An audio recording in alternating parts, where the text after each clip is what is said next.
A las 10:48 de la noche, el 25 de marzo de 2022, una joven madre hizo una llamada desesperada a los servicios de emergencia, sin saber que le quedaban apenas 2 minutos de vida. Mackenzie Anderson, de 21 años, era conocida por sus amigos como una chica llena de energía y alegría.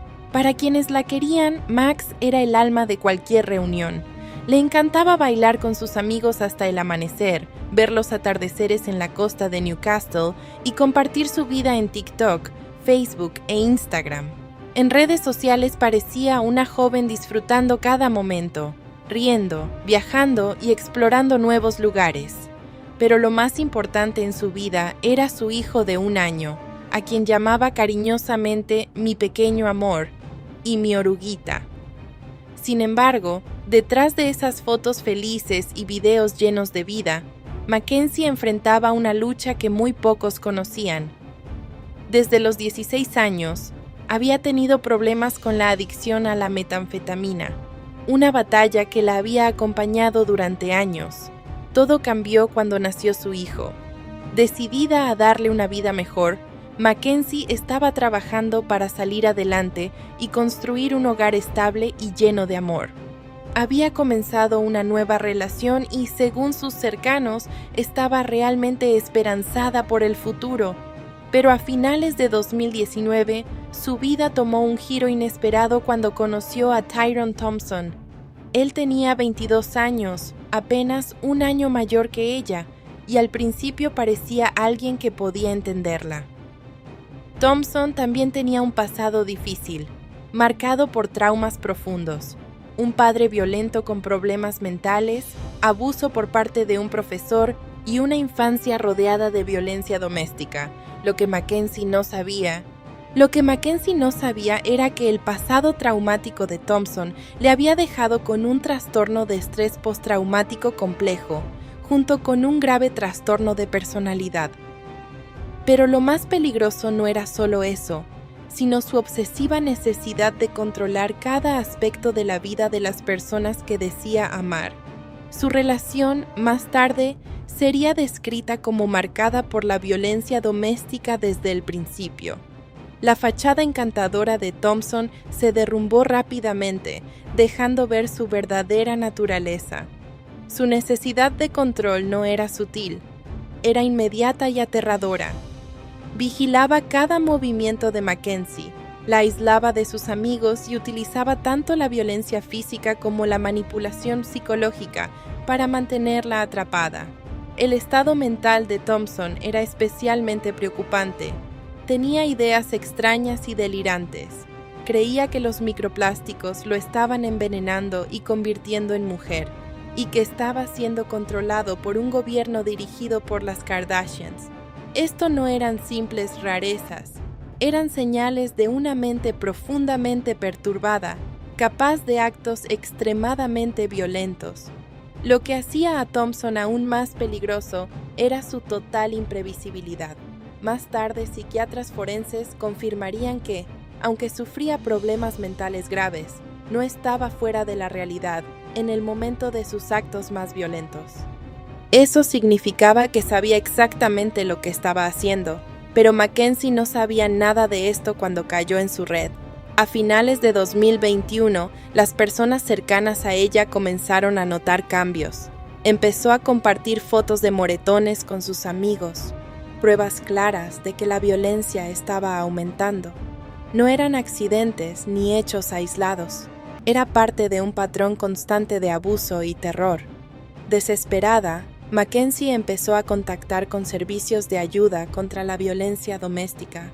Buscaba puertas de seguridad, cámaras, cualquier cosa que pudiera protegerla a ella y a su hijo. Sabía que estaba en peligro y estaba haciendo todo lo posible para sobrevivir.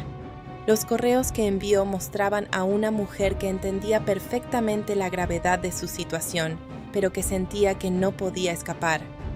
Durante ese tiempo, Mackenzie le confesó algo a sus amigos que resultaría escalofriante. Les dijo, con total seguridad, que Thompson la mataría.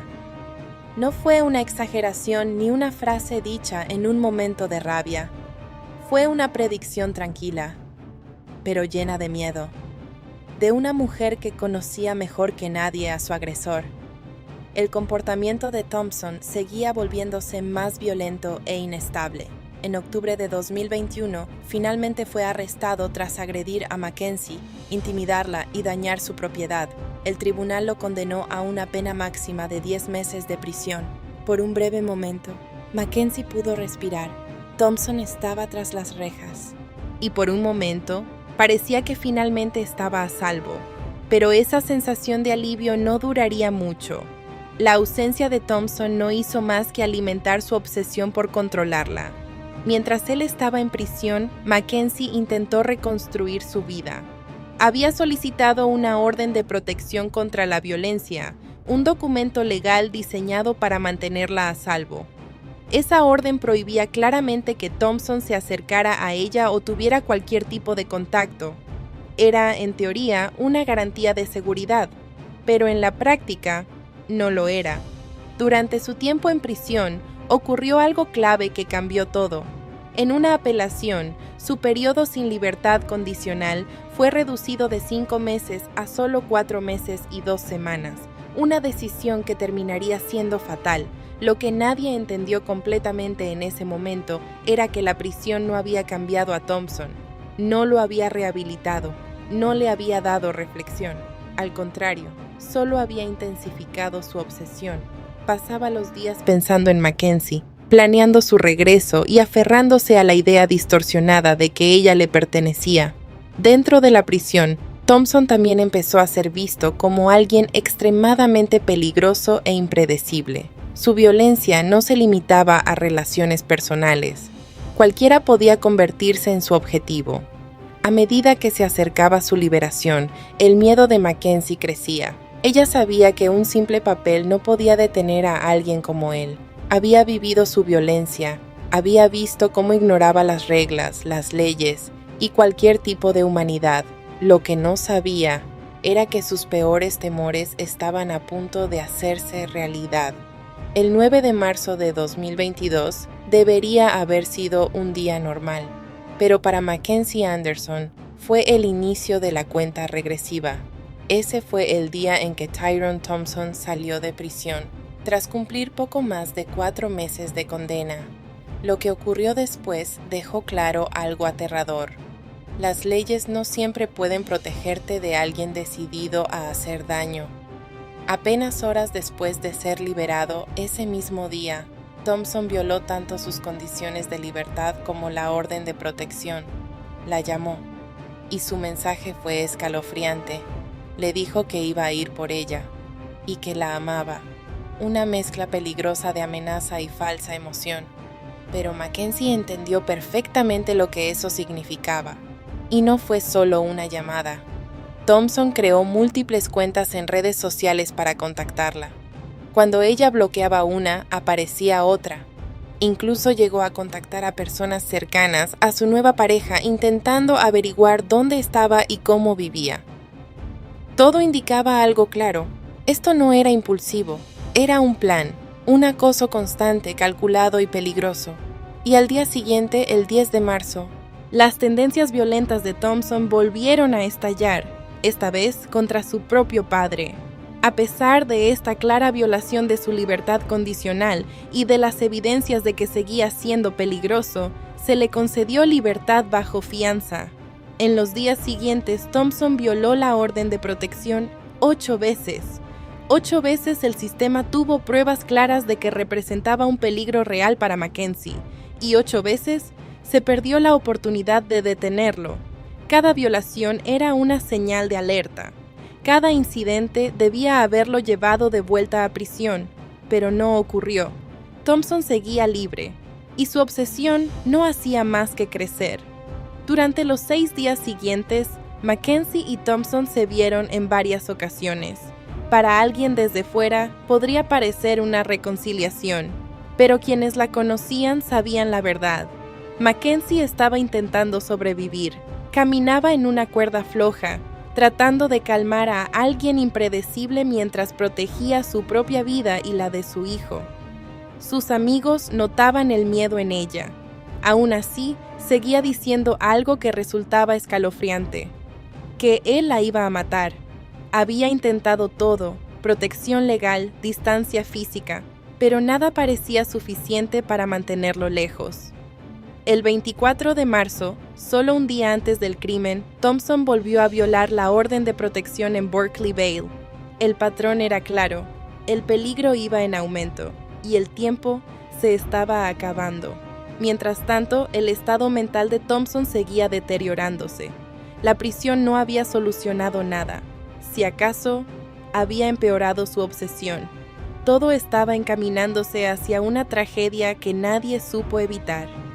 El 25 de marzo de 2022 comenzó como un día normal, pero terminaría de una forma que ni siquiera los investigadores más experimentados podían comprender. Esa tarde, Thompson, Mackenzie y un amigo de ella se reunieron en su apartamento en Crevert Street, en Mayfield. Bebieron, hablaron, y por un momento todo parecía normal. Pero con Thompson, la calma nunca duraba. Mackenzie lo sabía. Después de solo un par de bebidas, su comportamiento cambió por completo. Se volvió emocional y empezó a decirle cuánto la amaba, insistiendo en que ella no valoraba lo que él hacía por ella. Para alguien con experiencia en casos de violencia doméstica, esto no era amor, era una advertencia. A medida que avanzaba la tarde, la incomodidad de Mackenzie aumentaba. Finalmente, le pidió que se fuera. Pero esa petición solo empeoró la situación. La tensión en la habitación se volvió insoportable. Mackenzie, completamente consciente del peligro, envió un mensaje a su amigo que después sería visto como una advertencia clara: no me dejes sola con él. En ese momento, Thompson hizo algo que puso los nervios de todos al límite. Comenzó a mover cuchillos por la cocina de forma intencional. Sacó un cuchillo grande del cajón y lo colocó sobre la encimera, a la vista de todos. El mensaje era evidente: estaba preparándose para algo violento. Alrededor de las 9:30 p.m., el amigo de Mackenzie logró convencerlo de que se marchara. Lo acompañó hacia la estación de tren con la intención de calmar la situación y asegurarse de que se fuera del área. Pero Thompson no tenía ninguna intención de desaparecer. Después de aparentar que se iba, regresó. Volvió al apartamento de Mackenzie, subió por una escalera hasta el balcón del segundo piso y entró mientras ella dormía. Mackenzie despertó y lo encontró dentro de su habitación, usando su teléfono como si tuviera todo el derecho de estar allí. La sensación de invasión debió ser aterradora. Una vez más, su amigo logró convencerlo de que se fuera, y una vez más parecía que todo había terminado. Pero no era así. Alrededor de las 10:40 p.m., Mackenzie entendió que Thompson no iba a dejarla en paz. Desesperada, llamó al número de emergencias de Australia. Sus palabras reflejaban claramente la gravedad de la situación. Mi exnovio ha entrado a mi casa. Me desperté y estaba dentro. Tengo una orden de protección contra él. Vino hacia mí con un cuchillo. También añadió algo muy importante: puede que todavía tenga un cuchillo, porque había dos y ahora solo veo uno. En esa llamada, la última conversación que tendría con alguien fuera de ese lugar, Mackenzie estaba explicando con calma y claridad que su agresor había entrado en su casa, la había amenazado y probablemente seguía armado. Estaba pidiendo ayuda. Estaba haciendo todo correctamente, todo lo que el sistema le había indicado hacer. 8 minutos después, envió su último mensaje a su amigo. Thompson había regresado. El ataque final comenzó aproximadamente a las 10:48 p.m. y terminó alrededor de las 10:50 p.m. En esos 120 segundos, Thompson apuñaló a Mackenzie Anderson 78 veces utilizando 2 cuchillos de cocina. El ataque fue tan violento que uno de los cuchillos llegó a romperse debido a la fuerza. Los vecinos escucharon lo que ocurría y llamaron inmediatamente a la policía. Algunos incluso salieron para intentar ayudar. Un testigo logró mirar a través de un espacio en la puerta bloqueada y vio a Thompson dentro. Un testigo logró ver a Thompson de pie sobre ella, atacándola repetidamente, sin decir una sola palabra. Mackenzie intentó escapar. Luchó por su vida, pero estaba atrapada con un hombre que finalmente había decidido cumplir la amenaza que llevaba años haciendo. Cuando la policía llegó al lugar, encontró a Mackenzie fuera de su vivienda. Sobre su pecho estaba el mango roto de uno de los cuchillos. Su hijo de 1 año también estaba allí, cubierto con la sangre de su madre, aunque físicamente ileso. Paramédicos y oficiales intentaron salvarla, pero las heridas eran demasiado graves. Mackenzie murió en el lugar, tal como había temido. Thompson fue arrestado de inmediato. Tenía una herida en la mano, causada durante el ataque. Cuando fue interrogado, no mostró remordimiento, ni comprensión del horror de lo que había hecho. Dijo a los investigadores: «Ella tenía un cuchillo, y yo simplemente lo tomé y la ataqué, tantas veces como fue necesario hasta que dejó de moverse». Sus propias palabras revelaban algo inquietante. Esto no fue un momento impulsivo, no fue un acto aislado de rabia. Fue un ataque prolongado, consciente y deliberado, un intento de asegurarse de que Mackenzie Anderson nunca pudiera dejarlo. Durante casi 3 años, Thompson mantuvo su inocencia, alegando defensa propia. Obligó a la familia y amigos de Mackenzie a vivir con la incertidumbre de un juicio, prolongando su dolor. Pero apenas una semana antes del inicio del juicio, cambió su declaración y se declaró culpable de asesinato. El 2 de mayo de 2025, el juez Richard Weinstein dictó sentencia: 22 años y 6 meses de prisión, con un periodo mínimo sin libertad condicional de 15 años y 6 meses. La decisión provocó indignación. La madre de Mackenzie, Tabitha Akrit, la calificó como un insulto para las mujeres en todo el mundo. La fiscalía apeló la sentencia considerándola demasiado leve, pero en noviembre de 2025 la apelación fue rechazada. El dolor de Tabitha se convirtió en determinación. Después de la muerte de su hija, descubrió algo devastador. Los servicios de apoyo contra la violencia doméstica finalmente habían respondido a la solicitud de ayuda de Mackenzie, con un mensaje que decía que su caso se cerraba porque ella ya había fallecido. A partir de ahí, Tabitha inició una campaña. Lanzó una petición que reunió más de 30,000 firmas. Su lucha logró algo histórico. El 18 de noviembre de 2025, el Parlamento de Nueva Gales del Sur aprobó una ley que establece un periodo estándar de 25 años sin libertad condicional para quienes asesinen a una pareja o expareja. Era la primera vez en la historia de Australia que se implementaba una medida así. El caso de Mackenzie reveló fallas graves en el sistema de protección contra la violencia doméstica. Thompson había violado la orden de protección 8 veces y aún así seguía libre.